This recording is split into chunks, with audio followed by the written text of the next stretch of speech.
call this morning from Godfrey Oil Properties.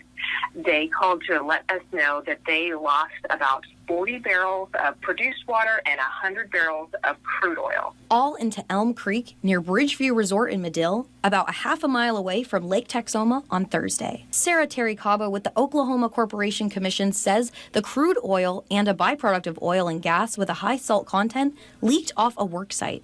Terry Cabo says Godfrey Oil hired Dillon Environmental, an Ardmore-based contracting firm, to place containment booms on the lake to trap the oil. Just like this. It's not really that bad. No? No. It looked, I saw the news report. That's why I wanted to come see like how bad it really is. yeah, it's not really that bad. It won't affect like the lake over in like... Oh, I have no idea. So yeah, we had to travel up there and check this out for ourselves. You can see they've laid these barriers out with these sponge-like things that capture the oil, and then they're bagging it into bags and throwing it into the back of the boat.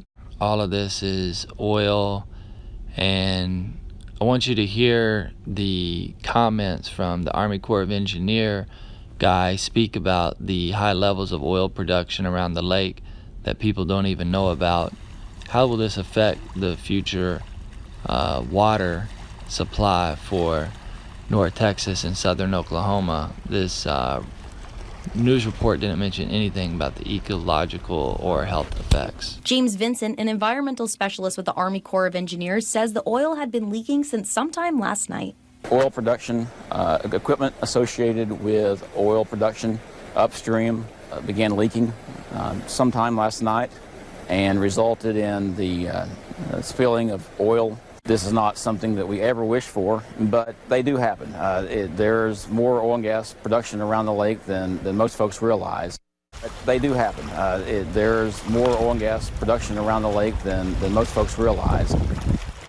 Terry Cabo says a field inspector has not ruled the official cause of the spill, but Godfrey has until November 21st, that's about 2 weeks from now, to figure it all out and clean it up before enforcement action is filed against them. And that means there would be a hearing in front of the Oklahoma Supreme Court, and they could face a fine. Live in the studio, Nina Quattrino, News 12. You hear that, folks? They could face a fine. Look at beautiful Lake Texoma. This is my home. This is where I grew up. This lake supplies countless eco habitats, and so many people are fishing out of this lake and swimming, and I'm just wondering how that'll affect the fish, how that'll affect in the drinking water. And do you think K-12 should follow up and continue to report on what is the outcome of Godfrey's trial, and also share this with and tag somebody that does not know this happened, doesn't know how or if this could affect their drinking water?